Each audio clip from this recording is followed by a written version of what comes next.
Thank you for joining us today. My name is Maggie O'Brien. I am a planner with the Rutland Regional Planning Commission. And today we are doing a pre-recorded session of what was originally an in-person workshop, specifically a workshop to develop an inclement weather plan. So today with me, I have Scott Whittier from the National Weather Service to give us a brief on what it means to be storm ready and why it's important. And I also have Abigail Spiegelman with me. She is the Emergency Preparedness Coordinator at the Rutland Regional Medical Center, and she will provide her perspective on how the hospital develops such a plan. And then finally, I will go through the template that was created for this workshop and walk you through each section and what we expect you to fill out in these sections, should you choose to develop this workshop or this plan. Okay, so with that, I am handing it off to Scott. Take it away. Great. Thank you, Maggie. Thank you, everyone, for participating today. Let me share my screen here. Okay, so you might have heard the terminology of weather ready nation. What exactly is that? Well, the National Weather Service has coined that phrase largely because of the vulnerability of the American population, as well as here in Vermont, due to the increased number of extreme weather events and the cost in lives and property. This chart here basically shows that the graphic itself, the map shows that there were 28 separate billion-dollar weather and climate disasters across the 48 states last year. That included here in Vermont and the Northeast. You can see from the chart on the left that we've gone from an average of 7 such events in the early 2000s to here we are only 20 years later, and we're averaging 22 of those events across the country. And it's not just nationally, it is here locally. That should be updated to say through 2023, but it still gives it a point that we've had 50 presidential disasters declared in the state of Vermont since 1963. 42 of them have been in just the last 30 years since 1992. So we are seeing a greater increase in storm-related damage and fatalities here, even in Vermont. Just some of the top for historical perspectives, some of the top weather events for Vermont. We still ranked the November 1927 flooding as the #1 weather maker in the last 100 years across Vermont. Irene comes in a close second in 2011. The Long Island, New England hurricane in 1938, and we are due for a hurricane. Yes, we did have Irene, but it was only a tropical storm, but we are due for a full-fledged hurricane, and it will be sooner rather than later. The June 1973 flooding and the recent July 2024 flooding, very similar situations where you're talking like winter type of steering currents, but with a summer atmosphere, meaning very moist atmosphere that allowed for tremendous flooding statewide. And then you can see as we rank into the lower tier of our top 7, we have 2 winter storms. So even though Vermont is used to winter and it's our predominant weather maker, it's not our predominant disaster or life-threatening measure. It's usually flooding, which is our #1 weather disaster. So if we just look at normal, just a periphery of the different types of events, again, flooding is #1 in Vermont, and it happens all year round, whether it's winter or spring with heavy rain and snowmelt or ice jams. And recently, just this December of 2023, we saw some statewide flooding due to snow and snowmelt and rain. Late spring, summer, or fall, it can be heavy rainfall like the July 2023 flooding, or it can be training thunderstorms like we saw during the summer of 2011. And in the summer or fall, you can have tropical influences like we had with the Halloween storm in 2019. Wind events, we seem to have a lot of large-scale wind events. We've witnessed some this past winter as well as the winter of 2022. And then winter storms can bring heavy, wet snowfall. The heavy, wet snow across Vermont usually would occur maybe once a season. Now we're starting to see these heavy wet snowfalls being 3 or 4 times during the season, and that leads to widespread power outages across the area. And then in terms of extreme cold or extreme heat, the number of extreme cold days are diminishing because we're having a warmer climate, and the number of hot days, which can infer into heat-related illnesses, have been steadily increasing. Just looking at the table over here, that the number of 90-degree days in the state of Vermont in the last 30 to 40 years, has averaged from 6 days to 11 days across the region. So we need to be prepared. The whole idea of a weather-ready nation is about readying your community for the extreme weather or water events that are going to impact. What are we doing about it at NOAA? Well, we are trying to work with communities to have them be prepared and for them to be force multipliers of our message about being prepared and having emergency action plans in place. We also are providing, instead of just giving you the forecast, we are providing more details on expected impacts through what we call decision support services. And how can you help build a weather-ready nation? 2 ways. You can become a weather-ready nation ambassador, which is just promoting and being a force multiplier about weather safety, or the next step, which is being a storm-ready community or storm-ready supporter. We're going to skip over that slide, but basically, I guess we won't skip over it. But basically, decision support services, as I explained, largely means is we are now not just forecasting. We are meeting with groups such as you, state emergency management, and other agencies to prepare before any big storm happens. So that way we can build the relationships and build the trust. Then during the events, we are there at the State Emergency Operations Center, right along with all the other decision makers to help them make those decisions. And then after the event, we're available for after action reviews and to help with trying to gather presidential disaster funds. Again, the Weather Ready Nation ambassadors, you are change agents. You're promoting weather safety, and we will support you by providing any outreach material you may need and help and assist with the storm ready opportunities. Now we get to storm ready. Storm ready is basically whether it's a community or whether it's a supporter, it's building, it's focusing some of your emergency plans or building on top of your current existing emergency plans a weather annex to help you be prepared for any upcoming weather events. You can see here from the slide deck that we had recently a storm ready supporter was Rutland Regional Medical Center with the work from Abigail. And at this point, I'm going to pass you on to Abigail to explain more about her role in the storm ready process. Thanks so much, Scott. So yeah, I want to give all of you a brief overview of how we went about it, because at first I thought it would be really overwhelming, really time intensive. And I know that most of you are voluntold or volunteer emergency management directors and might not have that time. It was actually a very simple process. I know Maggie's going to go over a template with you in just a moment, but really the key is, how are you going to communicate with your communities? How are you going to communicate with your towns that these different types of weather events are incoming? You know, the types of warnings and watches and that specific information doesn't change. That comes from the National Weather Service. But how are you going to communicate for different types of things? So I know some of you already have heat annexes and you already have built in, well, if it has, you know, if we reach this temperature, this is how we would communicate and this is who we would communicate with. That's all these annexes are, just expanding to different types of weather events.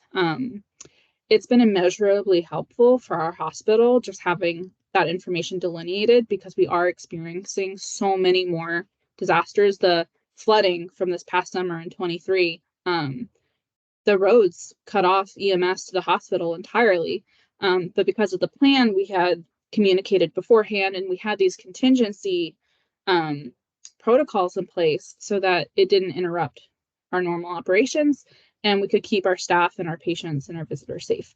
So, like I said, Maggie's going to go over the template, but I was surprised and impressed with how easy a process it was. We just created the inclement weather plan or annex, and then we sent it to Scott. Scott helped out, and then we went through the certification process. So it's been extraordinarily beneficial for us. Scott and National Weather Service are absolutely amazing to work with. So if y'all can, I really encourage it. And if you have any questions, you can reach out to me or Maggie. So I'm going to kick it over to Maggie now to talk about the template. Yes, and thank you so much, you two, for giving us that context to understand why this is important. So I will take a moment to share my screen, and we will go over the annex that was created for this.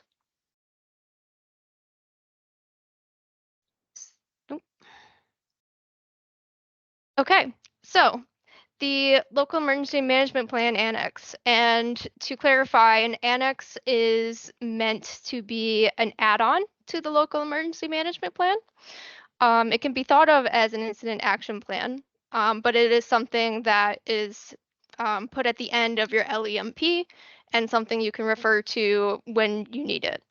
So this template is designed to guide weather-related emergency response planning for municipalities. A completed annex will describe key actions to take during a given weather event, when to take them, and who is responsible for each action. And the purpose of the template is to consider how all hazard strategies and resources already documented in your LEMP may apply to a weather-related emergency, and what additional strategies and resources may be needed to respond. So first, the scope of the plan, which indicates the extent of what the plan covers. And very self-explanatory on this one. This annex is developed for the town or city of insert town/city name here. Moving on to purpose. The purpose of this plan is to clearly outline the different thresholds and recommended actions for different types of severe weather events. This is an incident-specific response plan used to supplement the emergency management procedures outlined in the local emergency management plan and other plans as indicated by the nature of the incident. Section 3 is definitions. So these definitions are going to be throughout the document and serve as an important reference. So routine weather monitoring is that which occurs on a day-to-day basis, compared to hazardous weather monitoring, which occurs directly before, during, or after a severe weather event. A severe or extreme weather event is one that is unexpected, unusual, severe, or unseasonal. This could include, but is not limited to, dense fog, flash flooding, extreme heat, high wind, lightning, thunderstorms, tornadoes, snow, ice, wind chill, and extreme cold. The concept of shelter in place, which is pretty self-explanatory, but it is a procedure used to take immediate shelter in a current location or refuge area. A watch. A weather watch is used when the risk of a hazardous weather or hydrologic event has increased significantly, but its occurrence, location, or timing is still uncertain. The purpose of a watch is to provide enough lead time so those who need to set their plans in motion can do so. So again, to reiterate, a watch means that hazardous weather is possible. The ingredients are there, but whether it will actually happen or not is still unknown. People should have a plan of action in case a storm threatens, and they should listen for later information and possible warnings, especially when planning travel or outdoor activities. An advisory is issued when you have a hazardous weather or hydrologic event that is imminent or likely. Advisories are far less serious conditions compared to a warning, which I will go over in a second, that may cause significant inconvenience, and if caution is not exercised, could lead to situations that may threaten life or property. A warning, on the other hand, is issued when hazardous weather or hydrologic event is occurring, imminent or likely. A warning means the weather conditions pose a threat to life or property. People in the path of the storm need to take protective action. Now, an advisory, like we mentioned earlier, is the ingredients. The warning is the pancakes are being made, is a metaphor I like to use. So you can understand the difference in that. A warning is saying this certain event is coming. You need to take action now. So now that we have that baseline understanding, we'll move on to the next part, the policy section. And the policy section outlines when the plan will be activated. So in this case, when a severe weather event is incoming or anticipated. And there is a table here where you will list who will be activated at this time.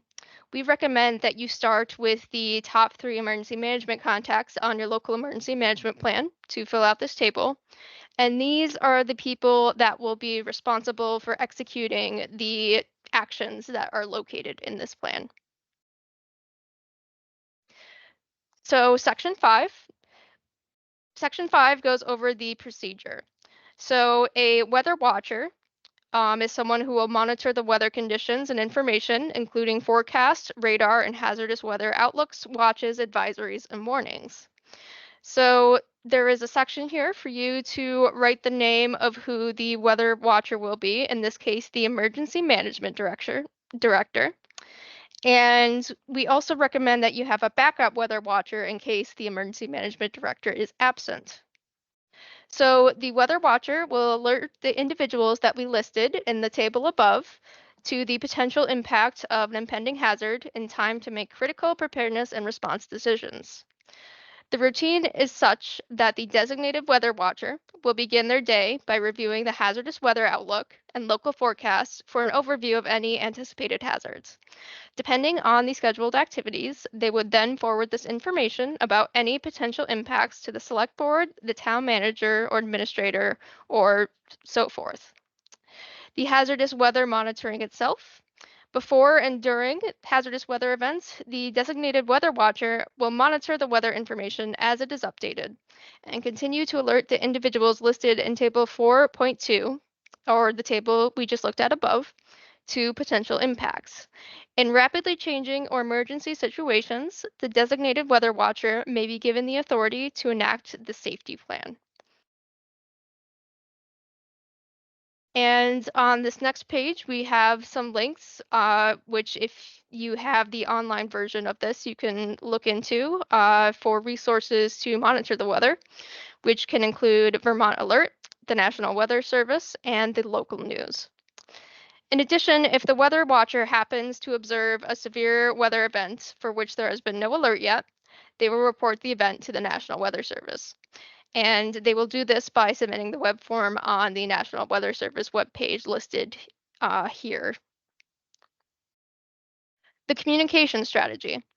So this might look familiar to some of you. This table is actually lifted from the Hot Weather Planning Guide produced by the Vermont Department of Health in recent years. So all inclement weather response communications should be conducted in accordance with the public information and warning section of the current LEMP.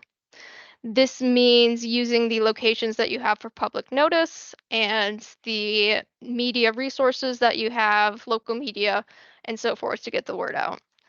So included in this document are some examples of some media toolkits. That is, it gives you examples of what outreach about hazardous weather could potentially look like.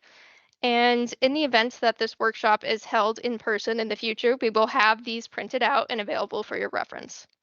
So the table, as you can see, has you assign the individual who is responsible for customizing and sending the outreach. And it will also, again, refer you back to the LEMP Public Information and Warning for how the outreach will be sent. When the messages should be sent, this is one section we would ask you to fill out. You would consider when you get the notification of, or when rather you would issue the notification of before the event, during the event, and after the events, and when would be an appropriate time lead for that. And then a spot for other communication notes, just in case you need to put in a qualifier or other pertinent information. And again, here are the definitions of pre-notification, concurrent, which is at the same time, and post, which is following. And we have examples included for you here to work with. So one example for pre-notification could be within 2 hours of the national weather issuance. The next part of the template, how will the weather watcher communicate with their team? So keep in mind that the tools that you will use will be dependent on the specific situation and the individuals making the decision. An example is provided in red for your reference. So the weather watcher might want to reach out to their emergency management team through either a phone call or a text. And the team could be your emergency management coordinator, it could be your select board chair, or just people that you work with on a daily basis in relation to emergency management. You would delineate the time of the message, so when it would be sent to these folks, and the content would be an example message of what you would want to send if you knew a severe thunderstorm was coming and there was a high likely of a power outage, for example. Activating incident command. If the weather watcher decides further action is needed beyond communication, then they should utilize the local emergency management plan and activate the Emergency Operations Center. It is likely that in smaller events, the EOC structure will be limited to a few key roles, but it should still be activated to implement a clear chain of command. Sheltering strategy. If the severe weather event does not permit safe relocation or evacuation, then the actions listed below may be taken to shelter in place. And this information should be relayed to the community via the communication strategy outlined in the section above the table here. And we also encourage you to refer to the spontaneous sheltering section of the current LEMP, so you can have that information as a reference as well. Decision thresholds and actions. For this plan, hazards that could impact the municipality have been identified along with their potential impacts and the specific actions that should be taken before, during, and after the hazard occurs. So this is where the meat of the plan is. So there are a variety of hazards that are located in the document for you to consider, along with some weather facts. So for example, you can see dense fog here. Statistically, the most local dense fog events occur in January, August, and February. In certain conditions, fog will deposit on roads as ice and cause exceptionally hazardous travel. On average, dense fog lasts about 5 hours, and 82% of the time, dense fog lifts, or that is, visibility improves above a quarter mile by 9 a.m. So in this table, you can see that there are 3 columns. The first column is the threshold, which indicates what the weather warning or weather, excuse me. So the threshold would indicate the potential, in this case, for widespread dense fog as a forecast or as a potential hazardous weather outlook. The timing indicates when such a threshold would typically occur. And the recommended actions, this is the section we would have you fill out. So within a workshop setting or on your own, we would ask you to consider what actions should be taken when you have the lead time for before an event, during an event, as you can see below, or after as applicable. And so this table and the weather facts are included for the following hazards. We have the flash flood. And again, this sheet will be sent out to you folks at a later date. So if you can't read everything now, that's okay. We have heat, which a couple of our towns have, but for the ones that don't, this would be a good chance to have one for yourselves. And there may also be, as you've noticed, some graphics showing you the statistics related to a certain hazard. So here's the extreme heat table. Next, we have high wind, which, as Scott mentioned, is something that we're seeing more and more of these days. Lightning, thunderstorms, and tornadoes. So this one I do want to highlight because with the flooding in the summer, we saw plenty severe thunderstorms, and the EF0 that touched down in Benson during the summer, that's when this happened too. So while tornadoes are very unlikely, they can happen here. So this is probably one of the bigger tables where it breaks down each stage of the hazard for you. Snow and ice is another one. So with blizzards or ice storms, maybe not as common as they used to be, but still something to consider and be aware of. Wind chill and extreme cold. Again, not something we've seen too much of, but something that is still possible in our region here. And then we move on to section 6, plan maintenance. Severe weather response activities should be reviewed and updated on an annual basis or as needed to improve their effectiveness. The annex will be reviewed at least annually as part of the LEMP update process to determine if the strategies in this annex are still applicable. So to emphasize, when you are updating your local emergency management plan, this would be the time to take a look at your annex and see if the contacts and the procedures are still applicable. So town, insert your town name here, commits to conducting one severe weather training event a year. This could include training on severe weather response, a scenario-led discussion, which would be led by myself, a tabletop exercise, a drill, a full-scale exercise, or a combination thereof. And again, this table is lifted from the hot weather planning guidance. So you would have evaluation and the details of what that would involve. So completing a hot wash or report out and after action report following every exercise or annex activation. And you also have maintenance. So the annex, as I mentioned, will be reviewed and revised if needed at least once per year as part of the annual LEMP update process. And then the last section, related and reference plans. So as this is an annex of your local emergency management plan, that will be this annex will be a part of that.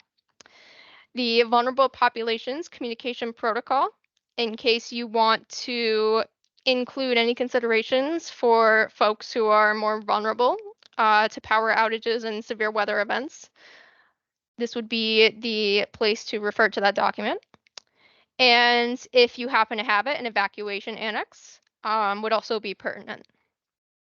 And before we wrap up, just another thank you to the Rutland Regional Medical Center, as this template is modeled after their plan with tweaks made to make it more relevant to our municipalities.